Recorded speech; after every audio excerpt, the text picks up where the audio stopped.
Civil dress में प्रशासन के ये पुलिस कर्मी गए, उन्हें रोका गया, उनको डराया गया, उनको मुकदमों की धमकी दी गई है।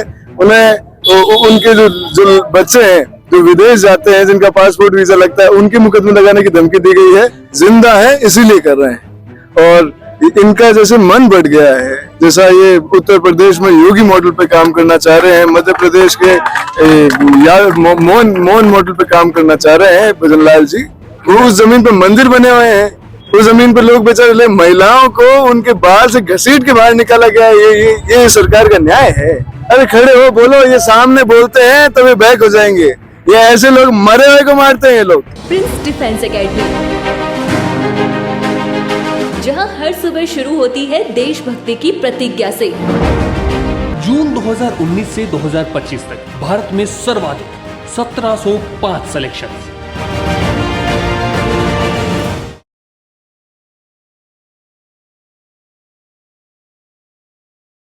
शिवम जी राम। लगातार यह मांग ही बार रखी जा रही है, इस्लामपुर को जो नाम चेंज करने की बात है, इसके बाद से लगातार लोग विरोध कर रहा है। आज इस्लामपुर से कलेक्ट्रेट तक पैदल कूच भी करिए था, पिताजी भी साथ में आए और अभी गुड़ाजी ही बस सड़क पर लेट रहे हैं। प्रशासन सबसे पहले तो टेंट लगाने की इजाजत क्यों खुलती, क्या डर बन का मन में? देखिए ना, ये है कि लोगों को अगर आप इनका डर निकाल दोगे, अगर आप इन्हें ये इजाजत दे दोगे, ये हम तानाशाहियों में देखते हैं, जिन देशों में डिक्टेटरशिप है, चीन हो गया, नॉर्थ कोरिया हो गया, वहां आंदोलन नहीं करने दिए जाते। और वो इसलिए नहीं करने दिए जाते कि लोगों का एक बार मन खुल गया तो वो आपको सोने नहीं देंगे। बेरुसी जी कहा करते थे कि बोले भरूट जो होता है वो अगर आपकी रजाई में लग जाए तो आपको नींद नहीं आती। ऐसे ही लोग आपके भरूट लगा देंगे तो फिर आपको नींद नहीं आएगी, ये सरकार सो नहीं पाएगी। क्या लग रहा है कि प्रशासन और सरकार ने पहले से डर हो के कि कोई बड़ो आंदोलन हो सके? 100% था, 100% था। ये हमें जिस हिसाब से हमने लोगों से बात करी और लोगों को रोका गया है, गली मोहल्लों में लोगों को रोका गया है, प्रशासन के द्वारा रोका गया है। सिविल ड्रेस में प्रशासन के ये पुलिस कर्मी गए, उन्हें रोका गया, उनको डराया गया, उनको मुकदमों की धमकी दी गई है।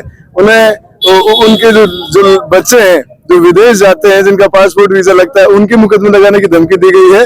लेकिन अगर ये ऐसा करने में 100% असफल होंगे और फिर भी इतनी बड़ी तादाद में लोग निकल के आए, ये बहुत बड़ी बात है। आज भीषण गर्मी है, भी के बावजूद भी इतना सारा सैकड़ों लोग सड़क पर बैठे हैं, थे खुद पिताजी भी और भी के साथ लगातार मांग कर लाग रहा हो, भी के बावजूद भी कोई भी प्रशासनिक अधिकारी अभी तक आके वार्ता कौन करी है? देखिए, हमारा जो प्रतिनिधि दल है वो अंदर गया है और सभी हम लोग नहीं जा सकते थे, तो हमने जो प्रतिनिधि जनता ने नियुक्त किया वो अंदर गया है बात करने। हमारा मुख्य तौर पे काम, हम लोकतांत्रिक तरीके से हम हमारा विरोध जता सकते हैं, ज्ञापन दर्ज कर सकते हैं। जिंदा है इसीलिए कर रहे हैं। और इनका जैसे मन बढ़ गया है, जैसा ये उत्तर प्रदेश में योगी मॉडल पे काम करना चाह रहे हैं, मध्य प्रदेश के मोहन मॉडल पे काम करना चाह रहे हैं भजनलाल जी। इन्हें हम साफ ये चेताना चाहते हैं कि राजस्थान में ना तो आज तक ऐसी कोई घटना हुई है और ना हम आगे होने देंगे। ये नाम बदलने की बजाय आप पानी पे काम कर लीजिए।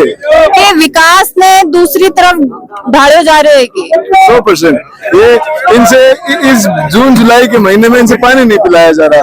मैं बता रहा हूँ, कल हम जब लोगों से बात कर रहे थे यहाँ इन मोहल्लों में, तो ये जो सब्जी बेचने वाले बेचारे कह रहे थे, भाई साहब हमारे ये जो बाट हैं वजन वाले, हमारी तगारियां हैं, ये पुलिस वाले उठा के ले जाते हैं। थाना तहसील में बिना पैसे काम नहीं होता। शिवम जी, यह की बात है कि लगातार लोगों की शिकायत ये आ रही कि पुलिस प्रशासन है वो दादागिरी दिखावा है। काफी बार यहाँ का मामला निकल के सामने हुई, लालपुर गांव से भी यहाँ को मामला निकल के सामने आया कि महिला ने घसीटे हुए। वो लोग आज यहाँ आए भी हैं, इसी बात पर मैं आगे आने वाला था। तहसील में ये जो लालपुर हमें देखने को हमें मिला, तहसीलदार खुद गए, प्रशासन को लेके गए और जाके जो है उन्होंने उस जमीन पे कब्जा करवाया है। वो उस जमीन पे मंदिर बने हुए हैं, उस जमीन पे लोग बेचारे महिलाओं को उनके बाहर से घसीट के बाहर निकाला गया। ये सरकार का न्याय है? ये सरकार का न्याय है। और जिस हिसाब से, मुझे आप एक चीज बताइए, यहाँ सब ये लोग बैठे सभी मेरी बात से इत्तेफाक रखते होंगे कि जो गधा गाड़ी वाले हैं बेचारे, जो कोई दिन का 200-400 रुपए कमा के अपने घर की रोजी रोटी चलाते हैं, इनके गधे खोल के ले जाते हैं पुलिस वाले। ये जो टेम्पो रेडी वाले हैं, इनके चालान काट रहे कल परसों इनके। क्यों इनके इनके अलावा और कोई दिखता नहीं इनको? यार रोज कितने हिस्ट्री शीटर है इनके थानों में मौजूद, कितने रोज ये ऐसी वारदातें होती हैं, कब्जे और ये गुंडागर्दी काम तो खुद पुलिस वाले करा रहे हैं कि किसको किसको बोलने चाहिए जनता, तभी सड़कों पे निकले लोग। शिवम जी क्या रोक लगेगा चीजों पर? 100% ये हमें खड़ा होना पड़ेगा इन बातों के लिए। हम लोग डर जाते हैं, एक का हो रहा है कि यार इसका हो रहा है, मेरे को क्या मतलब है? अरे खड़े हो, बोलो, ये सामने बोलते हैं तो वे बैक हो जाएंगे। ये ऐसे लोग मरे हुए को मारते हैं, ये लोग कमजोर को मारते हैं लोग।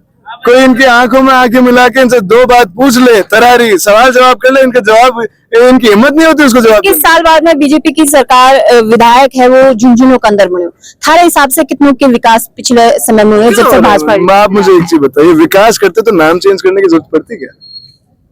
ध्यान भटकाने की तो काम है ऐसा कि आज टॉपिक क्या चल रहा है, इस्लामपुर रामपुर। किसी ने ये पूछा इस्लामपुर में या आस पड़ोस के ग्रामीण इलाकों में, शहर में काम क्या हुआ है? आधे मोहल्लों में रात को लाइट नहीं आ रही थी, मैं वही था, आज भी नहीं आ रही।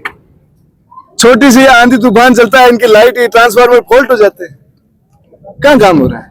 पानी के लिए ये गांव में हम घूमते हैं, जब लोग कहते हैं साहब पानी नहीं आ रहा, स्कूलों में इनके पास स्टाफ नहीं, मास्टर नहीं पढ़ाने वाले, अस्पतालों में डॉक्टर नहीं है, क्या काम कर रहे हैं? ये काम नहीं कर रहे इसलिए तो इस्लामपुर रामपुर कर रहे हैं। काम करते तो इसकी जरूरत क्या थी? इनको पता है लोग अब इनसे जवाब मांगेंगे, इसलिए हिंदू मुसलमान कर दो ना, जनता बावली इसमें लग जाएगी। नहीं जनता बावली, जनता ने गुमराह करने की कोशिश करी। 100%। और क्या है मुझे बताइए आप? इस्लामपुर ये ऐतिहासिक गांव है, हाकिम का सूरी के वंशजों का बसाया हुआ गांव है। हाकिम का सूरी महाराणा प्रताप के बराबर लड़ा था हल्दी घाटी में, सेनापति था उनका। राव शेखा जिनके नाम से शेखावाटी है, उनके फौज में 30% पठान थे, मुसलमान थे। 72 लड़ाई लड़ी राव शेखा ने, रलावता में वो खुद शहीद हुए, उनका बेटा शहीद हुआ, उनके पोते शहीद हुए, नारी की अस्मिता के लिए, एक महिला के सम्मान के लिए, उसका सुहाग जिसने उजाड़ दिया था उससे वो लड़ने गए थे। पठान लड़ने गए थे ना साथ में, जितने उसमें राव शेखा उसमें खुद शहीद हुए, राव शेखा के पोते शहीद हुए, राव शेखा का बेटा शहीद हुआ, उसके साथ में उनके पठान सेनापति शहीद हुए, उनके प्रोटेक्शन ग्रुप में पठान चलते थे, वो शहीद हुए। शहादत नहीं। तो फिर झुंझुनू को प्रशासन और झुंझुनू विधायक एमपी ही बन की नजर ये इतिहास पर क्यों कुंजावत, आंख बंद क्यों कर रखी है? इतिहास का जानकारी होता है, इतिहास पढ़ने के लिए थोड़ी होता है, इतिहास प्रेरणा लेने के लिए होता है। इतिहास को पढ़ा तो हम सब ने है किसी न किसी तरीके से। आज उनसे प्रेरणा लेके आज हम यहाँ सड़क पे खड़े हैं ना, ये प्रेरणा ही तो ली हमने। इतिहास ये 108 सदियों से चलता आ रहा है, ये 80 साल में बिगाड़ देंगे? नहीं बिगाड़ सकते। 10 साल में बिगाड़ नहीं बिगाड़ सकते। आज अगर तारी मांगा पर सहमति नहीं बनी तो आगे ये आंदोलन प्रदेश व्यापी होगा, योजनाबद्ध तरीके से, संगठित रूप से। ये सारी टीमें, ये नौजवान, हमारे बूढ़े बुजुर्ग, हम सब निकलेंगे और पूरे प्रदेश में जो है इस अन्याय के खिलाफ आवाज उठाएंगे।